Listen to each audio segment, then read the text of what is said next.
To understand Monte Cristo's daughter, you have to first understand the shadow that the Count of Monte Cristo casts over everything. In the original stories, Edmond Dantes was a man of divine retribution, a man who moved through the world like a storm, rearranging lives through sheer force of will and calculated vengeance. But in this sequel by Edmund Flagg, we find the Count in a different season of life. He's in Rome, attempting to trade the heavy machinery of revenge for the quiet dignity of a father. He wants to oversee the education and the future of his daughter, Zuleika, hoping to give her a life defined by peace rather than the chaos he spent his youth navigating.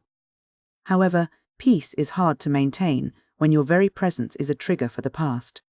The story opens with a tension that suggests the Count's history is never truly buried. When he encounters the famous opera singer Louise d'Armilly, he doesn't find a social peer or a casual acquaintance. Instead, he is met with a visceral, almost physical hatred. She calls him ignominious, and that single moment sets the tone for the mystery of identity that haunts the narrative. It reminds us that even as the Count tries to settle into a role of a protector, the ripples of his past actions are still moving through the world, waiting to collide with the next generation.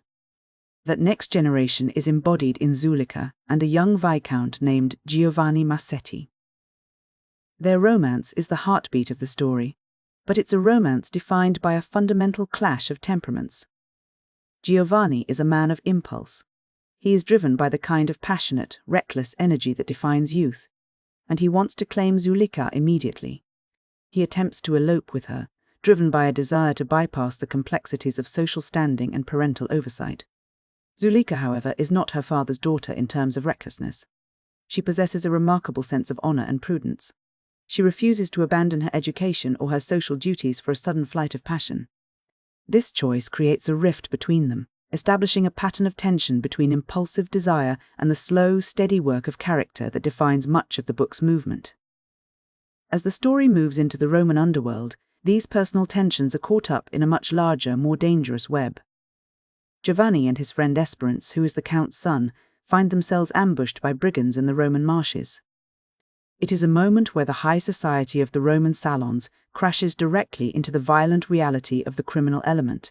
They are only saved by the intervention of Luigi Vampa, the notorious bandit chief. Vampa is a character we know from the Count's previous exploits, and his appearance here serves as a bridge between the old world of vengeance and this new world of social intrigue.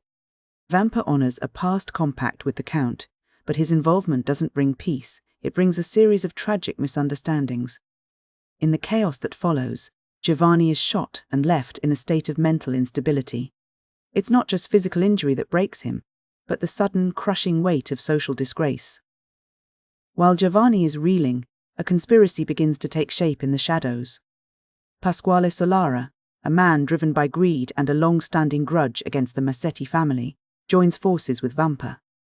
Their plan is a masterpiece of deception. They decide to frame Giovanni for the abduction of Annunziata Solara, who is Pasquale's own daughter. This is where the theme of perception versus reality becomes central to the plot.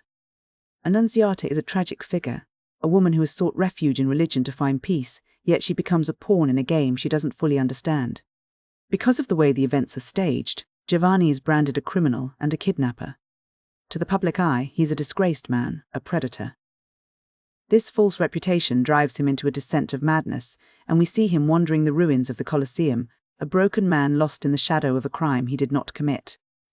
At this point in the narrative, the Count of Monte Cristo undergoes his own significant transformation. We have seen him as an instrument of fate, a man who punishes the wicked with surgical precision.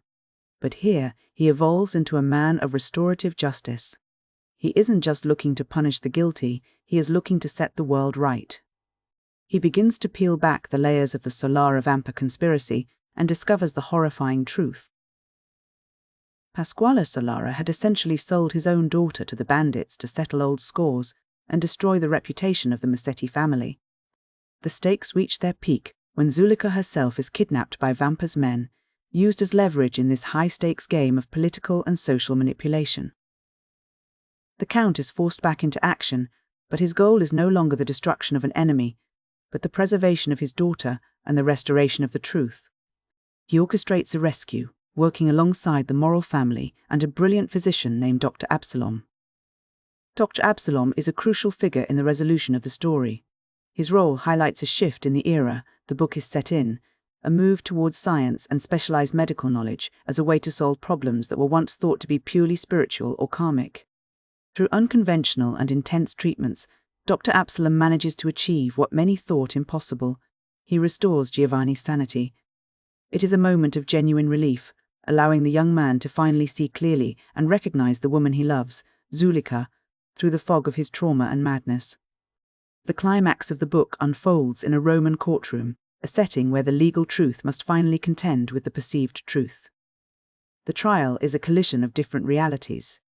Annunziata, the victim, remains psychologically trapped by her own perception of the crime, even when the facts are laid bare. The trauma of her experience colors her view of what actually happened. However, the legal truth finds its voice through a deathbed confession. Pasquale Solara, facing his own end, finally reveals the full extent of his betrayal and his conspiracy. His confession is the final piece of the puzzle, exonerating Giovanni and providing the evidence needed to convict Luigi Vampa. The ending is one of restoration and quietude. The villains meet various ends, some through execution, some through death, some simply disappearing into the annals of history. But the protagonists are allowed a sense of peace. Giovanni and Zuleika are married in a grand ceremony at St. Peter's, a moment that signals the successful union of their two disparate temperaments. The elder Count and Mercedes, having navigated the storms of their past and the complexities of their children's lives, retire to a life of quiet philanthropy. They have moved from the era of the sword and the secret identity into an era of service and stability. When we look back at the book as a whole, several interesting themes emerge. There is the question of the evolution of vengeance. We see the Count transitioning from a man who uses power to destroy to a man who uses power to mend. It's a subtle but profound shift that suggests that true justice isn't just about making the bad people pay, but about making the victims whole again. Then there is the tension between impulse and prudence. The story suggests that while passion is a powerful force, it is the discipline of character, the kind shown by Zuleika, that allows a person to survive the wreckage of life's sudden turns. Giovanni's journey from a reckless youth to a disgraced madman, and finally to a rehabilitated nobleman, is a testament to the idea that identity isn't fixed, it can be broken, but it can also be rebuilt through resilience and the help of others. The book also plays heavily with the idea of social class and honor. In the Roman society depicted here, honor is a currency that can be used to build a reputation or to destroy a life in a single afternoon. The Solara conspiracy works because it exploits the rigid codes of social standing, using the threat of scandal to manipulate everyone from the highest nobles to the lowest bandits. Ultimately, Monte Cristo's Daughter is a story about the weight of a legacy. It asks what happens to the children of heroes and villains when the shadows of their parents' actions are still long and dark. It suggests that while we cannot escape the history of our families, we can choose how we respond to it. Through the intersection of crime, science, and a father's protective love, the novel moves from the darkness of a conspiracy into the light of a restored order, leaving us with the image of a family finally finding the peace that had eluded them for so long.